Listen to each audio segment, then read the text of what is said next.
특별히 오늘 오후에 오시는 그 우리 원장님은 잘 간증을 안 다니시는 분이에요. 근데 오늘 정말 사정해가지고 오후에 좀 오시라고 그래가지고 우리 의사 선생님 원장님이 오시는데 하나님께서 어떻게 역사하셨는지 같이 굉장하게 하나님이 인도하신 것을 나눌 수 있는 그런 시간이 될 줄로 믿습니다. 특별히 한번 오늘 설교 제목이 속지 않는 사람, 속지 않는 사람 따라서 하겠습니다. 속지 않는 사람. 뭘 속지 않는다는 말인가? 좀 우리가 살펴보면 특별한 사람들, 제가 특별하라고 말하지만 정말 하나님 앞에 쓰임을 받고 인도받았던 사람들의 성향, 이게 보편적인 건데 이런 사람들에게 공통점으로 나타나는 게 있는 걸 보게 됩니다. 첫째는 뭐냐면 인내할 줄 안다는 거죠. 인내한다는 것, 기다린다는 것, 그런 거 있죠. 그러니까 쉽게 포기하지 않는다는 거죠. 공통점입니다. 이게 공통점. 인내. 우리 안에도 인내가 많이 있죠? 할렐루야. 하여튼 부담이 되면 아멘을 안 하죠. 그냥 나만 멀뚱멀뚱 쳐다만 보는데, 두 번째는 위기를 기회로 삼는다는 거죠. 굉장히 중요하죠. 그러니까 위기가 오면 이 위기 안에 도대체 어떤 하나님의 뜻이 있을까 이렇게 생각하면서 오히려 그 위기를 기회로 삼는데, 세 번째가 굉장히 중요해요. 절망을 소망으로 바꿔버리는데, 혹시 우리가 그 바울 사도가 그런 고백한 거 기억하시나요? 나의 약할 그때가 곧 강함이니라. 그때가 사실 무슨 얘기할 때 그런 얘기 하냐면 육체의 아픔과 어려움이 있을 때 바울 사도가 했던 말이거든요. 그러니까 내가 육신적으로는 약하지만 이 육신적으로 약할 그때에 내가 누구를 바라보게 되죠? 주님을 바라보게 되니까 결국 오히려 그 육체의 아픔이 절망스러운 상황이지만 주님 때문에 상황이 소망으로 바뀌어지는, 정말 멋있잖아요. 어떻게 사람이 이런 말을 하고 살아갈 수 있어요? 똑같이 살아가는데. 이게 다르다는 거죠. 특별한 사람들의 성향이 다르다는 거죠. 대부분 어떻게 개인적으로나 신앙적으로 또 사회적으로 정치적으로 이런 상황들을 보면 이런 사람들이 참 많아요. 지난번에 우리가 한번 오셨던 그 신효범 장로님 같은 경우에도 그 어려운 가정에 출생하고 먹을 것이 없어서 서울역에서 구걸하다가 미군의 손을 잡혀 미국에 가는 그 상황, 이런 것들을 우리가 좀 살펴보면 하나님이 하시는 일들이 이런 거구나라는 감을 잡게 되어지죠. 네 번째는요, 훈련의 기회를 놓치지 않는다는 거죠. 훈련의 기회를 안 놓친다는 거예요. 그게 영적이든 육적이든 어떤 것이든지 이 기회를 안 놓치는데, 놀라웠게도 훈련이 지나고 나면 반드시 결과가 오게 되어져 있다는 거죠. 어제 제가 오후에 저녁에 와가지고 제가 다리를 딱 내면서, 집사람한테 내면서 내 다리 보라고 또 그랬어요. 왜 그러냐면 몇 달 전에 계단을 올라가는데 제가 계단을 못 올라가게 한 거예요. 사람이 이렇게 되면 안 되지. 뭐 운동을 하고 싶은데 이게 잘 안 되는 거예요. 운동장에 갔더니 호흡이 가빠가지고, 항진증이 이게 호흡이 가쁘고 이게 막 쉽게 더워지고 막 그러잖아요. 이거 앞으로 내가 운동할 수 있을까? 그래서 자전거를 좀 탔는데, 여기 수리산을 전에 4번 쉬니까 넘어가겠더라고요. 어제 딱 한 번 쉬고 넘어갔어요. 내려가는데 5분. 가지고 저기 다 왔는데 오고 나서 내 다리를 보니까 탄탄해졌어요. 얼마나 감사한지. 이야, 이렇게도 될 수 있구나. 그 또 이제 도전에 한 번에 안 쉬고 넘어가는 거예요. 이제 계속 이런 걸 도전하는 거예요. 그제 중간에 이제 저쪽으로 넘어갔지만 이제 정상까지 이제 안 쉬고 올라가는 거예요. 이제 도전하는 거죠. 연세 드신 분들 너무나 그 욕심 부리지 말고 그냥 천천히 가시기를 바랍니다. 저처럼 괜히 혼자 타는데도 승부욕이 생겨가지고. 근데 왜 그런 생각을 했냐면, 지난주에 제가 이제 너무 이게 계속 언덕이나 도서실에 가면 언덕이 계속 되잖아요. 근데 제가 걸어가고 있는데 젊은 애가 자전거 타고 올라가고 있는 거예요. 갑자기 이번 주에 또 승부욕이 생겨가지고, 그 친구는 갔는데 왜 나는 못 가냐 뭐 이런. 근데 몸이 거의 회복되어졌어요. 완벽하게 이전보다 더 건강하게 회복되어졌는데, 여러분들요, 영적으로도 나는 마찬가지라고 생각을 합니다. 하나님께서 우리를 탄탄하게 훈련시킬 때는 이유가 있다는 거죠. 그리고 그 기회를 놓치지 않는 사람은 반드시 하나님께서 보편적 상황에서 특별한 상황으로 바꿔가는 것을 보게 됩니다. 다섯 번째는요, 특별히 하나님 앞에 쓰임받고 특별한 사람으로 가는 사람 중에 상황을 판단하는 지혜가 뛰어나는 걸 보게 됩니다. 조금 이따 이제 보면 알겠지만, 우리가 기억되는 사람이 있어요. 누가 기억되냐? 다니엘이 기억되는데, 느부갓네살 왕이 꿈을 꾸고 그 꿈을 해석할 수 없어서 박수와 술객들이 다 죽어야 되는데, 이 다니엘이 아리옥에게 그렇게 말하죠. 뭐 그렇게 급히 죽일 일 있냐? 나한테 좀 시간을 주면 내가 하나님 앞에 기도하고 내가 답을 가져오겠다. 이거 정말 쉽지 않습니다. 쉽지 않아요.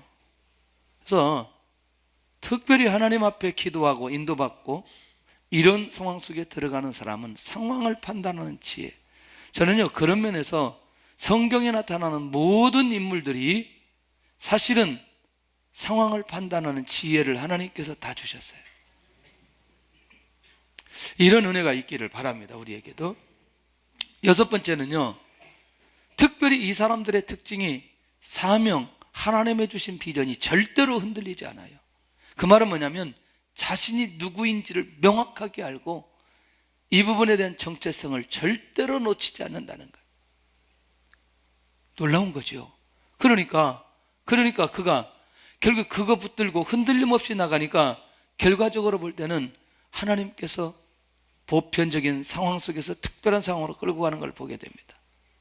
일곱 번째는요, 마지막은 책임을 타인에게 전가하지 않는다는 거예요. 할렐루야, 멋있지요? 책임을 타인에게 전가하지 않는다. 그래요. 이런 것들이, 그러면 뭐 책임을 타인에게 전가하지 않는다, 사명이 흔들리지 않는다. 여러분들, 어떤 하나만 잘하는 게 아니라 책임을 타인에게 전가하지 않은 사람은 나머지 것들이 한꺼번에 다 뚫려 있다는 얘기예요. 맞나요? 상황을 판단하는 지혜가 있는 사람은 사명에도 흔들리지 않고 책임도 타인에게 전가하지 않는 이런 부분들이 그 안에 다 뚫려가 있다는 거죠. 할렐루야.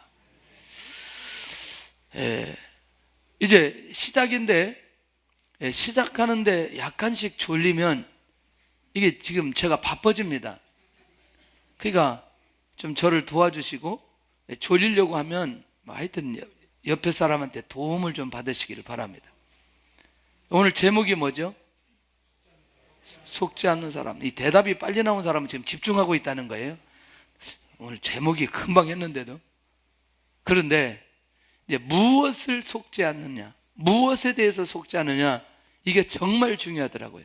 한번 이제 사람을 들어서 설명하면 쉽게 이해가 될 줄로 믿습니다. 자, 그런데 그 사람 중에 누구냐면, 쉽게 장애물에 속아버린 사람인데, 아브라함이 장애물에 속아버렸습니다.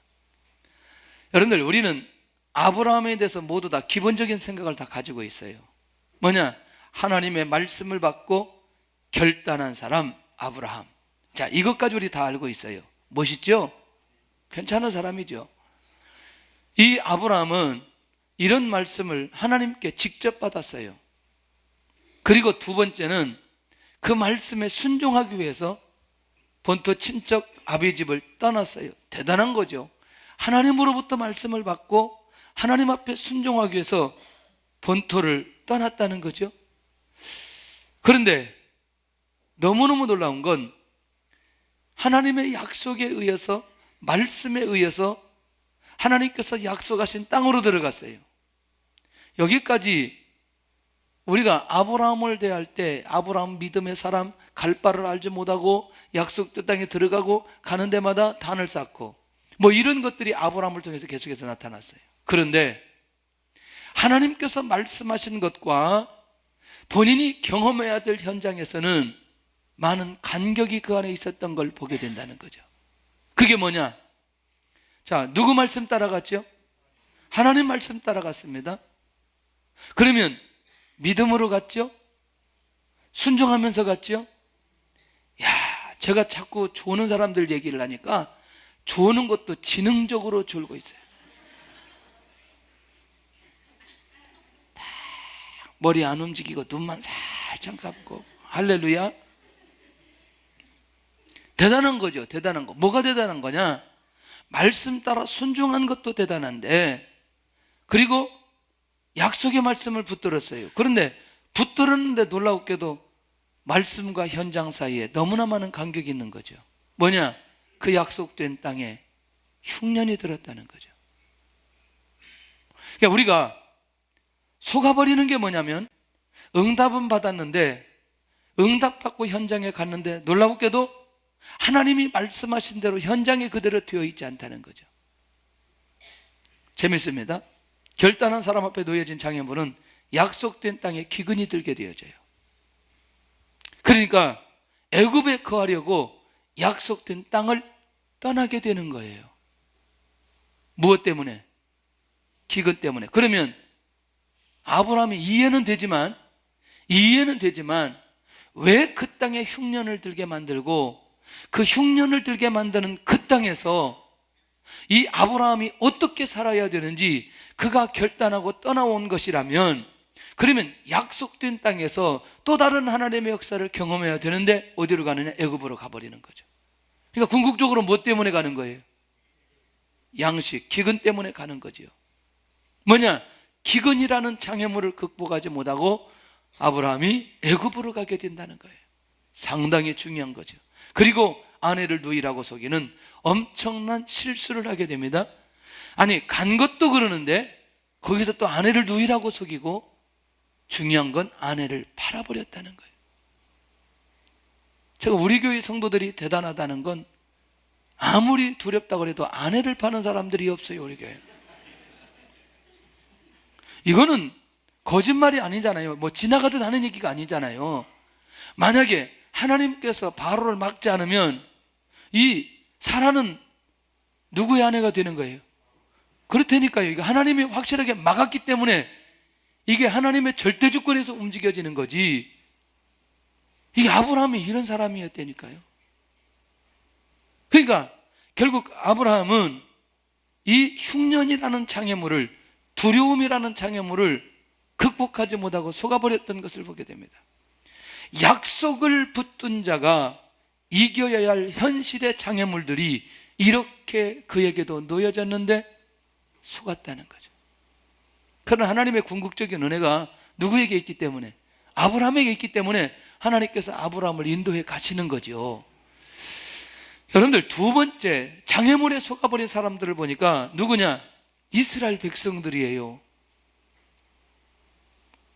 제가 성경을 볼 때마다 한 가지 깨닫는 게 있어요. 단 한 번도 성경 절수를 제가 찍어서 저렇게 올리지 않아요. 10절에서 13절. 그런데 본문에 보면 10절, 11절, 12절, 13절 정말 이스라엘 백성들이 보여주는 건 끔찍하다는 거죠. 뭐냐? 애국 군대 따라오게 되는 거죠. 그리고 앞에 뭐가 놓여져 있고 홍해가 놓여져 있고. 그런데 배경을 잘 살펴보면 10가지 재앙을 경험하면서 사실은 누구를 경험하게 되었어요? 하나님을 경험하게 되었어요. 자, 이건 우리 다 기본적으로 알고 있는 거예요. 유월절의 역사와 축복을 경험하게 되었어요. 장자가 죽어야 되는데 죽지 않고 다 살아났어요. 자, 그러니까 애굽 땅에 있는 장자들도 죽으면서 고센 땅에 있는 장자들이 죽지 않는다는 건 오늘 이 밤에 하나님의 역사가 있었다는 사실을 고백할 수 있는 거 아니겠어요? 그러니까 하나님이 역사하셨다. 하나님이 우리를 보호하셨다, 하나님이 우리를 인도해 주셨다, 이렇게 말할 수 있는 거죠. 놀라운 거죠. 더 중요한 건 430년 동안 종살이에서 해방됐는데, 여러분들 한 나라가 100년 정도 이상 종살이하면 나라가 없어져야 됩니다. 맞나요? 그런데 430년 동안 종살이했던 그들을 해방시켜 주셨어요. 하나님의 나라로 지켜주셨고, 도대체 해방될 수 없는, 출애굽할 수 없는 그런 사람들을 출애굽을 시켜주셨어요. 누가 하신 거죠? 할렐루야, 하나님이 하신 거라. 그러면 누구보다도 하나님을 많이 경험한 사람, 하나님의 역사를 직접 본 사람들이 이스라엘 백성들이라는 거예요. 자, 우리가 이 부분에서 모두 다 인정하는 부분이에요.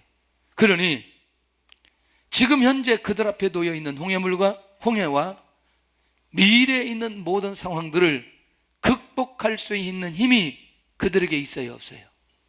있죠. 왜? 누구를 경험했기 때문에? 하나님을 경험했기 때문에. 충분히 그들에게 그런 근거를 하나님이 다 주셨다는 거죠. 그런데 그들이 속아버린 장애물은 홍해라는 장애물이에요. 애굽 군대라고 하는 장애물이에요. 그 다음에 조금 더 가니까 마실 물이 없어요. 마라의 물이 있어서 마실 수가 없어요. 그리고 조금 더 가니까 16장에 가서 보니까 먹을 것이 없어요. 자, 그러면 놀라운 일이 벌어졌어요. 나중에 이제 네 번째가 우리가 잘 아는 대로 정탐꾼이 보고하고 그들의 보기에 우리는 메뚜기 같다 했던 내용이 민수기 13장 33절이거든요. 여러분들, 지금 이 그들 눈앞에 벌어졌던 이것은, 이 장애물은 이전에 그들이 하나님을 경험했던 그거하고 비교될 수 있나요, 없나요? 비교될 수 없죠. 그런데 그들은 애굽 군대 홍해물, 마실 물, 먹을 것이 없는 가나안 사람들의 장애물 때문에 그들도 자신도 모르게 쉽게 넘어가 버렸다는 거예요. 할렐루야. 자, 결국 하나님께서는 그들에게 한 번도 이 장애물 때문에 막히게 한 적이 없었다는 거예요. 이게 중요한 거죠. 자, 오늘 이 내용이 기본적으로 정리되어지면 본문의 내용이 어떻게 전개되는지에 대해서 명확하게 그리고 확실하게 붙들을 수 있습니다. 세 번째 인물이 누구냐면 삼손이 장애물에 속아버리는 것을 보게 됩니다. 하나님께서 이 삼손은 이스라엘 민족을 구원하기 위해서, 블레셋의 손에서 구원하기 위해서 하나님께서 그에게 강력한 힘을 허락하여 주셨고, 그리고 그 힘에 의해서 그에게 주신 사명을 감당하게 만들어 주셨다는 거죠. 그런데 그에게 유혹되어지는 어떤 장애물? 이성의 장애물, 여인을 좋아하는 이 장애물을 넘지 못하게 되었다는 거죠. 들릴라라는 여인에게 넘어가게 되고, 그 다음에 그 과정 속에 머리가 끊기고, 그 다음에 자기에게 주어졌던 사명을 감당할 만한 힘을 잃어버리게 됩니다. 할렐루야. 자, 그러면 삼손이 어느 때 깨닫는 것 잘 알죠. 죽을 때, 죽인 자가 살았을 때 죽인 자보다 훨씬 더 많이 죽일 정도의 힘이 다시 그에게 회복되어졌어요. 자, 삼손도 사명은 감당하긴 했지만 장애물에 넘어가 버렸던 것을 보게 됩니다. 그런데요, 장애물에 속지 않는 사람들이 있었어요. 정말 멋있는 사람들이죠. 누구냐? 요단강 여리고라는 장애물에 속지 않는 가나안 정복 광야 2세대, 속지 않고 있었어요. 자, 이제 조금 더 가보면 이들이 장애물을 장애물로 보지 않았다는 거죠. 왜? 자, 이들에게 경험이 있죠. 누가 경험했죠? 1세대가 경험했던 그것을 그대로 자기의 것으로 받아내는 순간부터 이들 앞에 놓여져 있는 그 장애물이 아니라 하나님의 능력과 하나님의 기적과 하나님의 축복으로 바뀌어지기 시작하더라는 거죠. 결국 장애물을 극복하는 게 뭐냐 확인해 봤더니 하나님께 대한 믿음과 하나님께 대한 순종이 장애물에 속지 않고 하나님의 인도를 받을 수 있는 결정적인 상황인 것을 보게 되더라는 거죠. 그런데 지금껏 1세대, 2세대 그들 앞에 놓여져 있는 모든 장애물들은 궁극적으로 누가 해결하셨나요? 할렐루야. 지금 우리 앞에 지금까지 놓여져 있던 장애물과 미래에 있는 모든 장애물들을 결국 누가 해결하신다는 거죠? 하나님이 해결하신다. 우리 안에 그 믿음이 있는 순간부터 우리는 무엇에 속지 않느냐? 우리 눈앞에 벌어지는 수많은 장애물들에 속지 않고 갈 수 있다는 거예요. 그래서 가나안 땅 광야 2세들이 가나안 땅을 정복한 이유는 바로 그들이 장애물에 속지 않았다는 것입니다. 오늘로 우리는 이 부분을 볼 수 있는 영적인 영안이 우리에게 열려질 수 있기를 바랍니다. 두 번째 사람이 누구냐면 느헤미야도 장애물에 속지 않았다는 거예요. 성벽 재건에 헌신한 느헤미야, 시작해 보니까 가서 보니까 산발랏과 도비아의 장애물, 철저하게 성벽 재건을 막고 사람을 동원하는 이 사람들이 그 안에 있었던 걸 보게 됩니다. 그런데 한 손에는 무기를 들고, 한 손에는 연장을 들고 성벽 재건을 쉬지 않고 감당했던 것을 보게 됩니다. 그러니까 아무리 산발랏과 도비아가 성전 짓는 것을 그렇게 방해해도 그것에 대해 영향받지 않았다는 거죠. 결국 나중에 어디까지 가느냐? 이 느헤미야 8장 9절에 가서 보면 에스라가 강단에서 말씀을 쭉 읽어줍니다. 계속 읽어주니까 나중에 어떤 일이 생기냐면 이 이스라엘 백성들이 그 말씀을 듣고 막 울기 시작하는 거예요. 너무너무 많이 우니까 느헤미야가 오늘 성일인데 이렇게 울지 말아라. 여러분들 혹시 성경 전체를 보면서 이스라엘 백성들이 하나님의 말씀을 듣고 회개하며 울었던 성경 기록들이 얼마나 있나요? 거의 없습니다. 근데 느헤미야 시대에 이런 일들이 일어났다니까요. 조금 더 보고 오늘 본문에 이 바울 얘기로 이제 우리가 마지막 결론을 내리려고 하는데, 다니엘도 장애물에 속지 않습니다. 죽음의 장애물, 아까 말씀드린 대로 그게 비밀인 거죠. 그러니까 지금 나는 죽음의 위기가 내 안에 있지만 놀라웠게도 그것에 속지 않는 거죠. 죽음이라고 하는 것. 그러니까 여러분들 다니엘의 삶을 보니까 거의 어떤 사건들이 벌어질 때마다 뭐하고 직결돼요? 죽음하고 직결되는 것을 보게 됩니다. 할렐루야. 성가대에서도 한 명이 졸려고 있어요. 성가대에서 졸면 다 쳐다보기 때문에 금방 알아요. 누가 조는지는 내가 밝히지는 않고, 어제 우리 이 집사님이 그 누갈다라는 오페라 요한이라는 주인공을 했는데 참 오페라 보기가 제가 참 고통스럽거든요. 그래서 어제도 가면서 제가 오늘도 잘 못 듣는 소리로 오페라 하면 내가 참 괴로울 텐데 오늘 가가지고 좀 자야 되겠구나 하고 굳건하게 마음을 먹고, 왜냐 가기 전에 피곤하더라고. 근데 가서 앉아있는데 이게 좋을 상황이 아닌 거예요. 이게 이 오페라가 그냥 오페라가 아니고 1789년 1790년 이때 일어났던 전주에서 일어났던 천주교 신자들이 순교당하는 그런 내용인 거예요. 그 중에 주인공이 요한이에요. 요한. 이순이라는 자매인데 그게 누갈다인데 세례명이. 둘이 결혼을 했는데 4년 동안 같이 그 잠자리를 낳는 거예요. 그걸 서약을 하고 그러다가 투옥되고 순교를 당하고, 그런데 그 누갈다라는 그 여인이 자기도 죽겠다는 거죠. 귀양 보내는데 죽겠다는 거예요. 야, 이거 잠이 오겠어? 이게 잠이 오지를 않아. 이게 사람이 죽는데 지금 너무나 이게 어떻게 될 건가. 이게 마지막에 내용이 이미 순교 당하고 쭉 올라가면서 천국 가는 모습으로 마지막에 이제 끝나는데, 나중에 제가 눈물이 나더라고요. 야, 이렇게 귀한 오페라를 와서 졸려고 생각했다니까 부끄럽기도 하고, 야, 이게 좀 수준을 올려야지, 그런 생각을 하면서 굉장히 많은 생각이 드는 거죠. 왜냐하면 사람들은 죽음이라고 하는 것은 끝이라고 생각을 하고, 그리고 죽음이 너무너무 두렵기 때문에 죽음이라는 장애물이 오게 되면 피하려고 하거나 두려운 마음을 갖게 되고, 그리고 죽음 때문에 속아버리고 사람을 속이고 하나님을 속이게 되는데, 그것을 통과하는 사람들을 보니까 이야, 이건 대단한 거라는 거예요. 근데 그 영성을 가지고 살았던 사람이 누구냐면 다니엘이라는 거예요. 그러니까 죽음이 있다고 하면 다니엘은 그 죽음을 통과해버리는 거예요.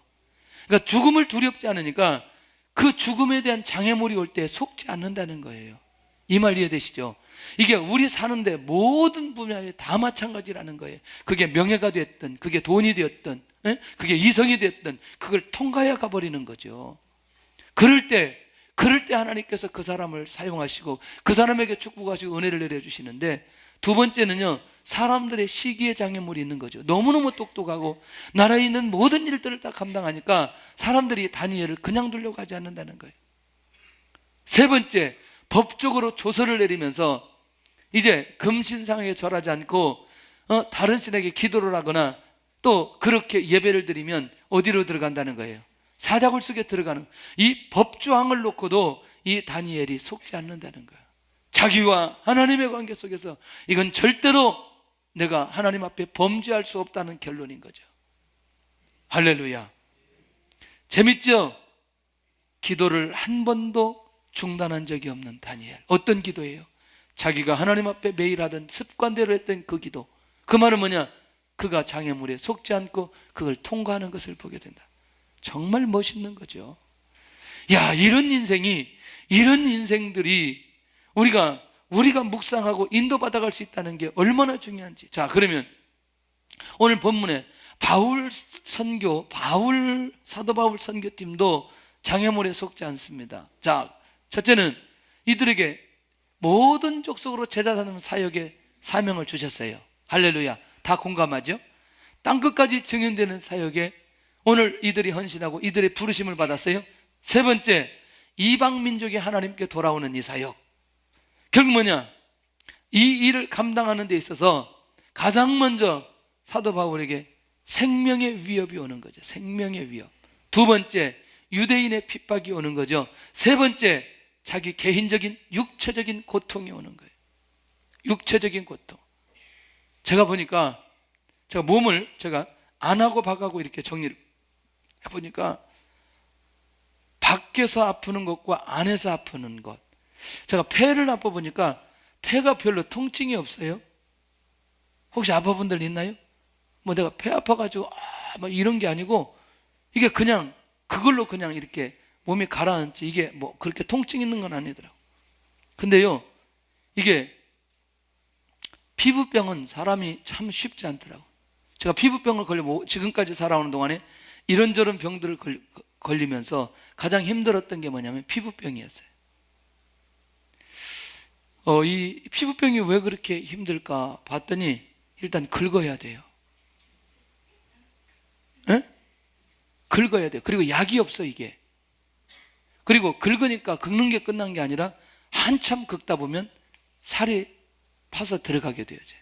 그리고 이제 이 등이 이제 피부병이 등으로 와가지고 엉덩이까지 내렸는데, 이게 계속 긁으니까 전체 뒤에가 반점이 생기는 거예요. 사도 바울이 피부병이 있었거든요. 안질도 있었고. 근데 속지 않는 거죠. 뭐에 속지 않느냐? 그 장애물에 속지 않는다는 거예요. 이 정도 되면 생명의 위협이나 유대인의 핍박이나 육체의 고통이 있으면 최소한도 무엇을 접어야 돼요? 사역을 접어야 돼요. 사명을 접어야 돼요. 그런데 이 사도 바울이 이것에 속지 않고 그것을 통과하면서 뚫고 가는 것을 보게 된다는 거예요. 그렇다면 그가 경험하는 장애물이 도대체 뭐냐? 이방인들이 복음을 받고 구원받는 사역에 할례를 받아야 구원받는다는 거예요. 15장 1절 우리가 너무너무 잘 알죠. 15장 1절 한번 볼까요? 시작. 어떤 사람들이 유대로부터 내려와서 형제들을 가르치되 너희가 모세의 법대로 할례를 받지 아니하면 능히 구원을 받지 못하리라 하니. 이제 기억하시죠? 15장 1절에 이 배경이 어떤 배경인지. 그러니까 너무너무 놀라운 건 지금 사도 바울 앞에 누가 장애물이 되어 있느냐? 사람이 장애물이 되어 있어요. 어떤 사람들이 어디로부터 와서? 유대로부터 와서. 그렇다면 이게 얼마나 중요하냐면 지금까지 사역을 전부 처음으로 가야 된다는 거예요. 왜 처음으로 가야 되느냐? 이런 거죠. 이방인들이 구원받는 그것이 할례를 통해서 주어지는 것이라면 전부 다 뭐 해야 돼? 지금 이방인들이 예수님을 믿고 구원받았는데 이 말대로라면 전부 다 뭐 해야 된다는 거예요? 할렐루야. 그런데 그건 괜찮은데 김우섭 집사님 눈 크게 뜨세요. 할렐루야. 그래도 꼭 앞에 앉는 거 보면 너무너무 감사한데 앞에 앉아가지고 조는 건 제일 많이 졸아야 된다. 이게 중국에 있을 때부터 졸다가 한국에 와서까지 졸고 아마 저기 주님 앞에 갈 때까지 졸 것 같은데, 그래도 이 김우섭 집사님 때문에 많은 사람이 졸음에서 깬다는 게 중요한 거예요. 그냥 갑자기 내 얘기 나올까 봐 그냥 겁먹고 이제 다 눈을 뜨는데, 그래서 그 좋은 모델이 돼서 얼마나 감사한지. 할렐루야. 그렇다고 해서 계속 잘하는 얘기는 아니고, 그러니까 앞으로 사역도 계속해서 뭘 해야 돼요? 할례를 행해야 되는 거죠. 이 말 이해되죠? 그러니까 지금까지 했던 것도 중요하지만 앞으로 사역하려면 모든 것들은 할례를 행해야 되는데, 야, 이게 사람들이 와서 결국 복음을 얘기하는 것 같는데 그게 복음이 아니고 율법을 갖다 들이대는 거죠. 충격적인 거 아니겠어요? 여러분들, 지금까지 내가 하나님 앞에 헌신하고 복음을 증거하고 내가 하나님 앞에 충성해서 많은 사람들이 하나님 앞에 돌아와서 그렇게 구원함을 받는다는 확신 가지고 지금까지 왔는데 갑자기 할례와 율법, 사람들이 와서 결국 이 수많은 사역들을 한꺼번에 막아버리는 상황들이 벌어진다는 거예요. 근데 그 사람들을 보니까 철저히 율법 중심의 사람들이라는 거죠.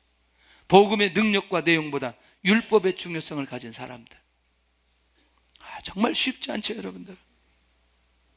우리가 하나님의 일들을 진행하면서 사람이 복음을 막아버릴 때, 사람이 진리를 막아버릴 때, 제도가 진리를 막아버릴 때 그것을 뚫고 나간다는 게 얼마나 쉽지 않은지. 그런데 사도 바울이 그 장애물을 바라보고 흔들린다, 흔들리지 않는다, 그걸 뚫고 나가는 것을 보게 된다는 거죠. 사도 바울에게 제도가 장애물이었다는 거죠. 이들은 전부 다 뭘 알고 있어요? 구약을 알고 있어요. 뭐 알고 있어요? 율법을 알고 있어요. 그 다음에 이 예루살렘 이 공의회, 그 다음에 종교 지도자, 이게 이 제도, 이 모든 상황들을 알고 있는데 심각한 상황이죠. 자, 그런데 속지 않고 넘어가지 않는 이 바울의 모습을 보니까 절대로 이거 피하지 않는 것을 보게 됩니다. 어디까지 가게 되느냐? 이 문제를 돌파하기 위해서 예루살렘까지 가게 되어집니다. 재밌죠? 왜? 이건 우리끼리 해결하는 것보다 공동체 전체 함께 놓고 이것을 해결해야 되겠다. 그러니까 이게 어디에서 바뀌어져야 돼요? 궁극적으로 볼 때 어디에서 바뀌어져야 돼요?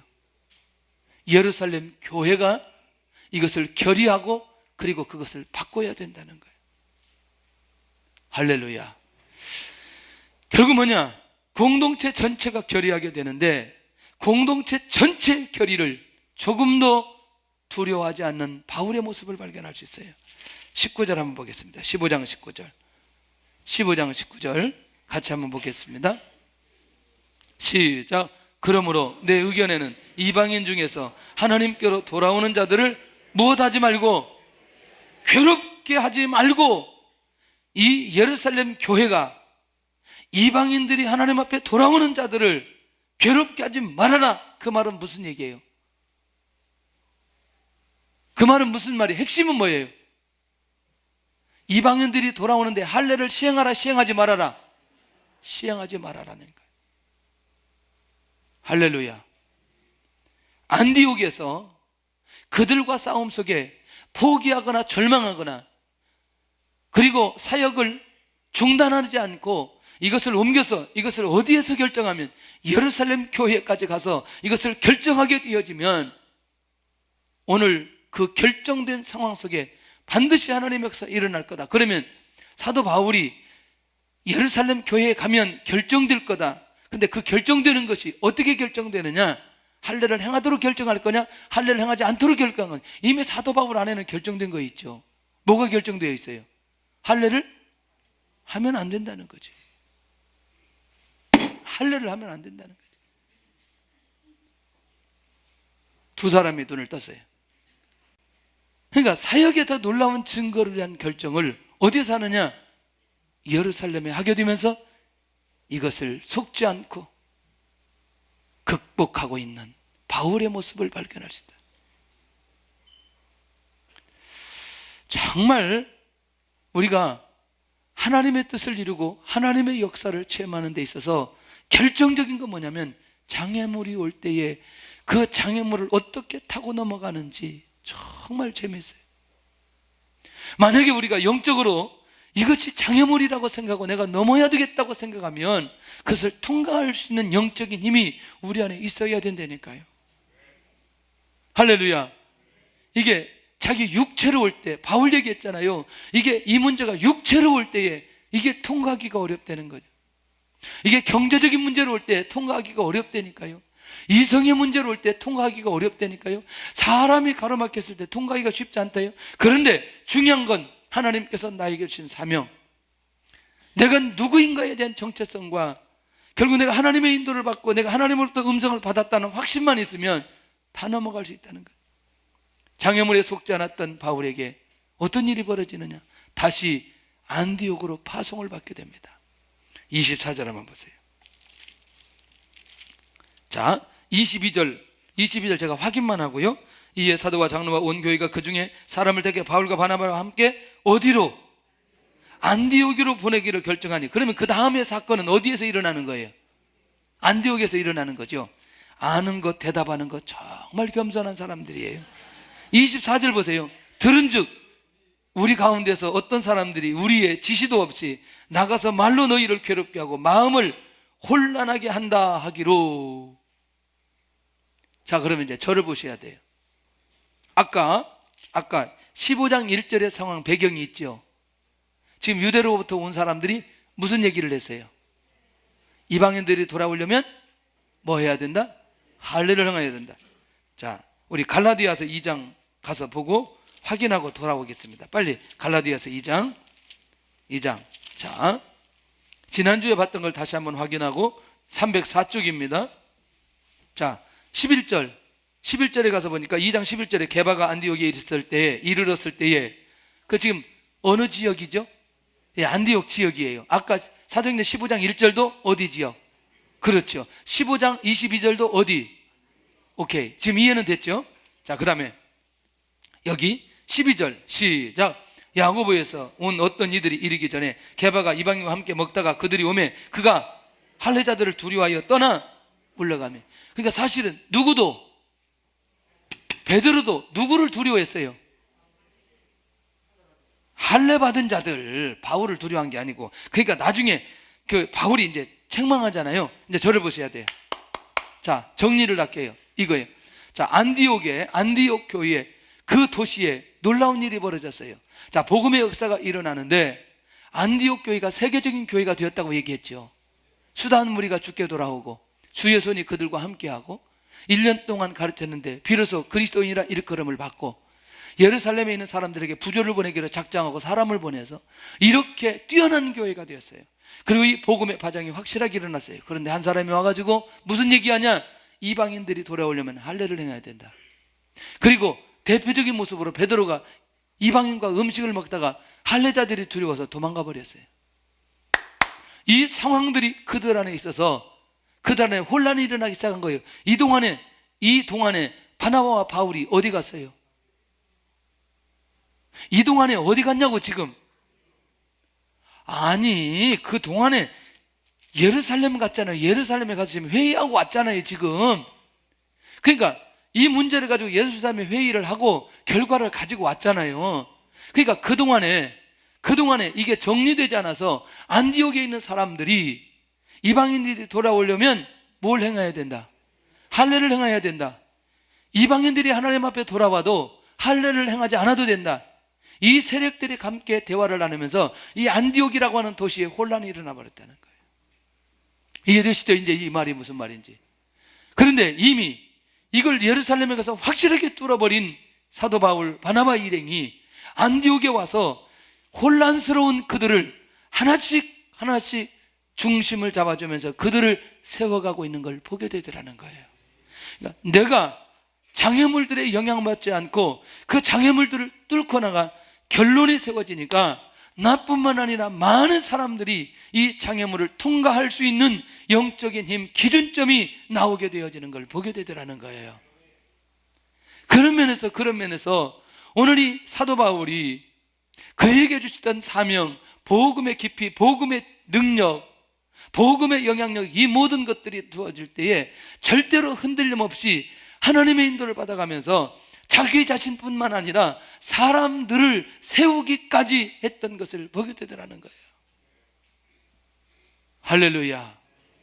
다시 정리할게요. 여호수아는 홍해를 건넌 경험이 있을까요, 없을까요? 아이, 무슨 소리예요?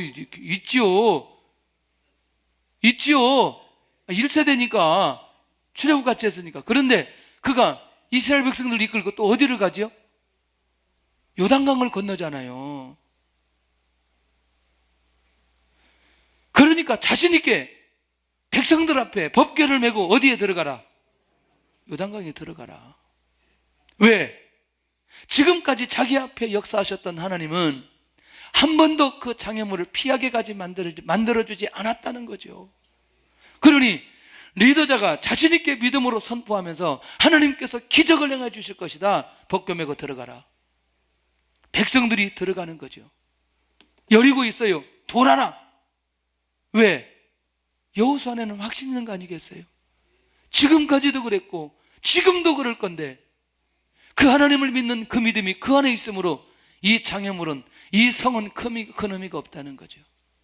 요단강까지 건넜던 이스라엘 백성인데, 그리고 건너게 하셨던 하나님인데 여리고 아무런 문제 없는 거지. 그러니까 해와 달 멈춰라, 멈춰버리는 역사가 일어나는 거 아니겠어요?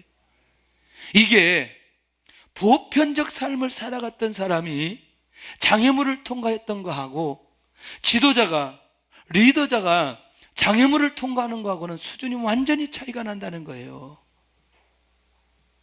할렐루야. 여러분들이요, 이게 보통 중요한 게 아니고, 예를 든다면 제가 어떤 일을 진행할 때 어떤 상황들이 벌어지면 제가 막 불안하고 안절부절하고 막 두려움 속에 있고 이거 어떻게 해야 되냐, 그러면 그거를 지켜보는 성도들도 같이 그래, 불안하고 같이 그래, 어떻게 해야지 고민하고 막 그렇게 되는 거예요. 맞나요? 근데 그걸 제가 믿음으로 통과하고 믿음으로 선포하고 하나님 인도 받겠다고 이렇게 얘기하면 같이 통과하게 되는 거예요.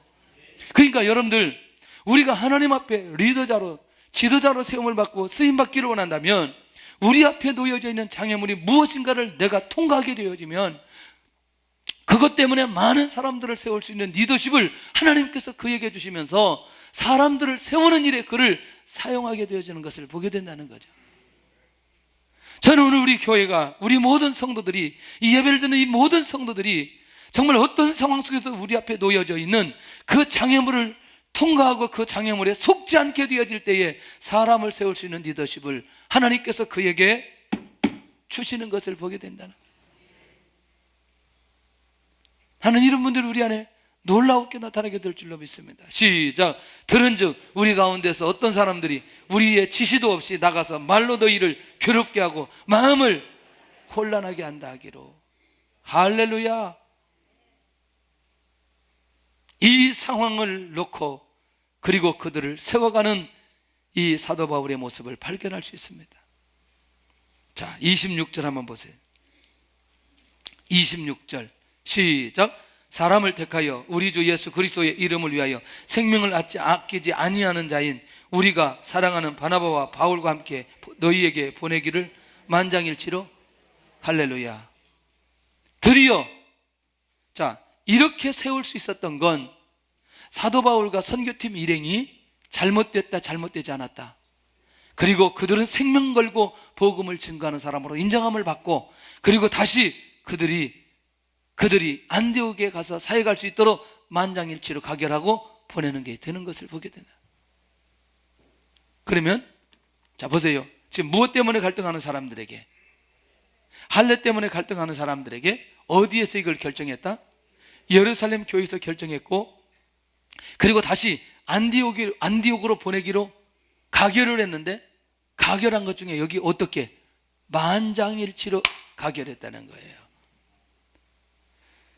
여러분들, 오늘 아까 15장 앞쪽에 1절이나 2절이나 3절이나 이런 내용들을 볼 때에 정말 쉽지 않은 상황들이 벌어졌는데, 그걸 그대로 뚫고 나가는 이들의 모습을 보면서 결국에는 그들 자신도 인정을 받고, 그들이 지금까지 증거했던 그 복음의 역사, 복음의 진리, 내용까지도 인정받고 다시 파송받아 흩어져 있던 혼란 속에 있는 안디옥 교회의 성도들을 세워가는 일에 쓰임받게 되어졌던 것을 보게 된다는, 사역의 장애물을 확실하게 해결하게 되는 것을 보게 됩니다. 아무 짐도 너희에게 지우지 아니하노라, 이 말이에요. 그 말은 한마디로 이방인이 구원받는 일에 할례를 행하지 않아도 된다는 거죠. 그런 짐이 지워져서는 안 된다는 얘기예요. 할렐루야. 결국 뭐냐? 신앙의 기본기만 잘 지키면 되는데, 도대체 그 신앙의 기본기가 뭐냐? 29절이라는 거예요. 시작. 우상의 제물과 피와 목매어 죽인 것과 음행을 멀리할지니라. 이에 스스로 삼가면 잘되리라. 평안함을 원하노라 하였더라. 그러니까 우상의 제물, 그 다음에 피와 목매어 죽인 것, 음행, 이거는 가까이 해야 돼요? 멀리 해야 돼요? 멀리 하라는 거지. 이게 이 신앙의 기본기, 이거는 잘 지켜야 된다. 왜? 이것을 지켜야 성결하게 될 수 있기 때문에, 이것을 지켜야 그리스도인의 삶을 살아갈 수 있기 때문에 이 기본기는 지키도록 하고, 할례는 구원하고 상관이 없다. 할렐루야. 이게 여러분들 할례 문제로 보면 안 되고요, 우리 삶 속에 순간순간 장애물로 다가오는 그 엄청난 것들을 우리가 속지 않고 하나씩 뚫고 갈 수 있기를 바랍니다. 넘어갈 수 있기를 바랍니다. 그런데 이렇게 속지 않았던 이들에게 하나님께서 축복을 해주시는데, 어떤 축복을 해주시느냐?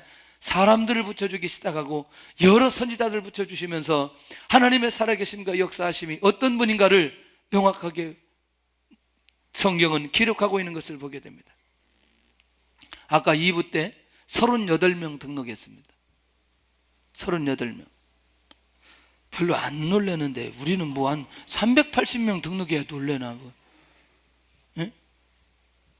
여러분들 쉽지 않지만 이 교구가 오늘은 여러 교구들이 같이 동참해가지고 38명이 실제로 2명까지 하면 40명이 등록했죠, 우리가 오늘. 예. 그러니까 아까 2부 예배가 3부보다 훨씬 더 많이 와가지고 꽉 찼어요. 정말 우리가 이 복음을 증거하는 일에 수많은 장애물들이 있지만 그것에 위축되지 않고 순종하며 하나님의 인도 받아갈 때에 결과를 보여줘요. 결과를. 그 결과가 본문에 뭐냐? 사람들을 붙여주시면서 새로운 사역을 계획할 수 있는 하나님의 은혜를 이들에게 주시는 것을 보게 됩니다. 놀라웠게도 자신들의 사역에 놀라운 사명이 구체적으로 생기게 되는데, 이제 그 사명을 어떻게 감당하는지 한번 보세요. 35절 시작. 바울과 바나바는 안디옥에서 유하며 수도한 다른 사람들과 함께 주의 말씀을 가르치며 전파하니라. 여기 보세요. 수다한 다른 사람들과 함께, 그러니까 자기들만 하지 않고 함께하는 사람들이 일어났다는 얘기예요. 맞나요? 주의 말씀을 가르치며 전파하니라.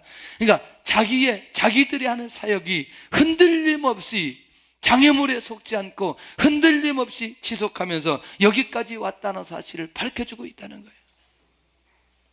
한 번 주신 사명에 어떤 도전이 와도 그 장애물에 영향받지 않고 순종하며 여기까지 왔던 이들의 모습, 얼마나 멋있는지.